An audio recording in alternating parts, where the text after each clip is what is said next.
For weeks, a shadow has been creeping over the WWE Women's Division. Not with big loud promos, but in total silence. A mysterious figure, dressed in black, leaving a trail of the division's biggest stars hurt and unconscious backstage.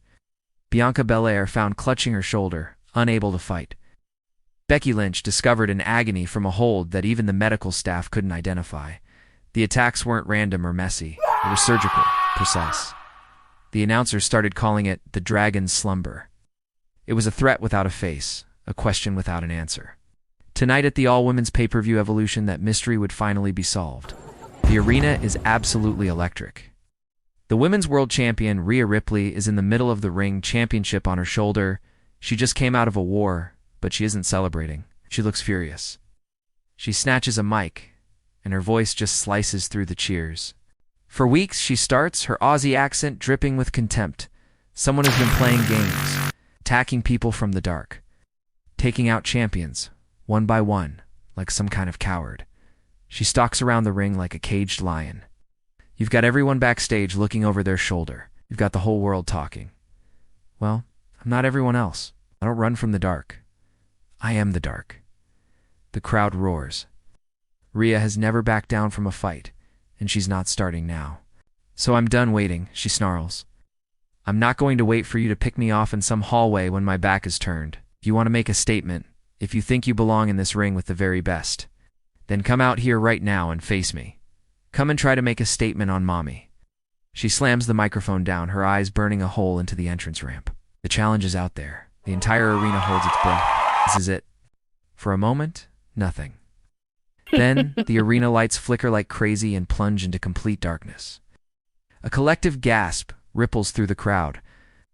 When the lights come back, it's just a single, cold, white spotlight on the entrance ramp. Standing in that light is a figure in a simple black hoodie and loose pants. No music, no pyro. Just a weird, heavy silence that completely eats the noise of the arena.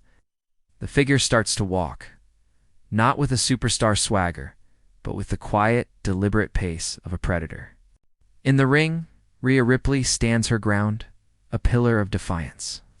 The hooded figure slides under the bottom rope, gets up, and stands right in front of the champion. The tension is just unbearable. They're inches apart, and the silence feels more intense than any brawl. Slowly, the figure reaches up and pulls back the hood. The camera zooms in, the announcers lose their minds. Wait a minute, is that? Oh my God, that's Arissa Le Brock. That's Steven Seagal's daughter. The name just hangs in the air, sending a shockwave through the building. The announcers are scrambling. This isn't just some celebrity's kid. Arissa Le Brock is a legitimate martial artist, a decorated competitor in Brazilian Jiu-Jitsu. We heard rumors she was at Dustin Rhodes' Wrestling Academy, but nobody saw this coming. Rhea's shock only lasts a second. Her champion's instinct kicks in, and she does what she always does. Attack. She lunges with a huge right hand meant to end this before it even starts. It never connects. Arissa doesn't dodge or block like a wrestler. In one fluid motion, she just parries the punch, gliding her hand along Rhea's arm and using the champion's own power to send her stumbling into the corner. It looked completely effortless. The announcers are floored. Did you see that? Shut up. Ripley came with a knockout shot and Le Brock. She just moved her out of the way, like it was nothing. Rhea, now totally enraged, charges again, trying to get Arissa up for her finisher, the Riptide. This move has finished everyone. But as she grabs her, Arissa's body just seems to melt away. She drops her weight, slips under Rhea's arm, and spins to her back, now in complete control. It's a jarring sight. Rhea Ripley, the definition of power, is being taken apart by someone who isn't even trying to match her strength. She's just ... nullifying it. This isn't wrestling. It's a masterclass in a martial art most have never seen. The announcers finally put a name to it. This is Aikido. The martial art her father, Steven Seagal, is famous for. She's using Ripley's own aggression against her. We have never seen a style like this in a WWE ring. The match, if you can even call it that, is brutally short. Rhea, getting more and more frustrated, charges one last time. Risa meets her not with a block, but with a series of blindingly fast, open-handed strikes to the neck and shoulder. Pressure points. Rhea's body just seizes up. In that split second of paralysis, Arissa moves in and locks in the submission. They've been talking about for weeks. The Dragon's Slumber. It's not a choke. It's not an armbar. Some kind of terrifyingly precise lock on the neck and shoulder at the same time. There's no struggle. No crawling to the ropes. The second the hold is locked in, Rhea Ripley goes limp.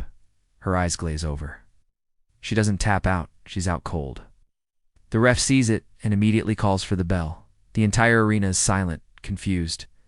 A few boos start, not out of hate, but just because nobody knows what they just saw. The announcers are screaming over each other. She did it. Arissa Le Brock just beat the women's world champion in her debut.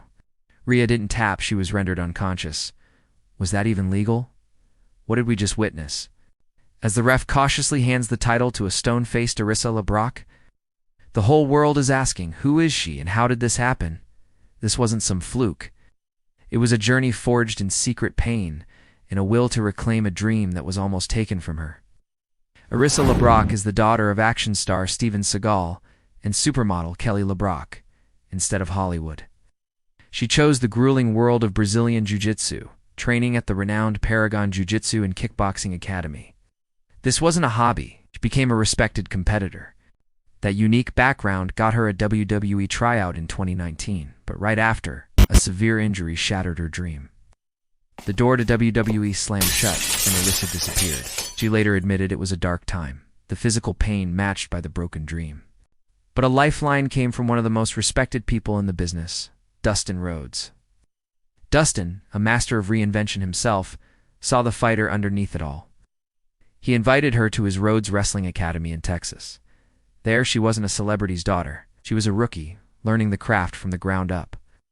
Dustin pushed her to blend her lethal martial arts with the art of pro wrestling. In an interview, he saw her potential, making a prediction that now sounds like a prophecy. Pretty soon, the whole world's going to be talking about Arissa Le Brock. After months of that hard work, she had her true debut in March 2023 at a small student showcase for the Academy. It wasn't WrestleMania, but it was everything. She had built her own path, all leading to this one perfectly executed moment. Back in the ring, Arissa Le Brock holds the Women's World Championship. Her face is a mask of cold indifference. No smile, no tears, no roaring at the crowd. She just raises the title, her dark eyes scanning the arena. She didn't come here for the fans. She came for the gold. Without a word, she slides out of the ring, leaving a fallen Rhea Ripley and a WWE Universe in total shock. She walks back up the ramp just as silently as she arrived. The commentary team tries to pick up the pieces. What have we just witnessed? New era has begun. What does this mean for the rest of the women's division? You can possibly stop a woman who can end a match in a single second?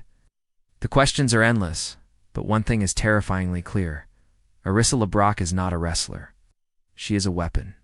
The WWE landscape has been shattered. Silent Assassin has the gold, and the rules have been completely rewritten. What do you guys think? Who should be the first to challenge Arissa Le Brock? Bayley, Jade Cargill, a returning Charlotte Flair? Let us know your dream matches in the comments below. If you want more deep dives into the most shocking stories in WWE, make sure you hit that like button and subscribe. Arissa Le Brock's arrival wasn't just a debut. It was a hostile takeover. For years, she trained in the shadows, overcoming a career-ending injury and embracing a martial arts legacy the world wasn't ready for. She didn't come to play the game. She came to change it. The world of wrestling thought it knew what danger looked like. It was wrong. The era of the Dragon's Daughter has begun.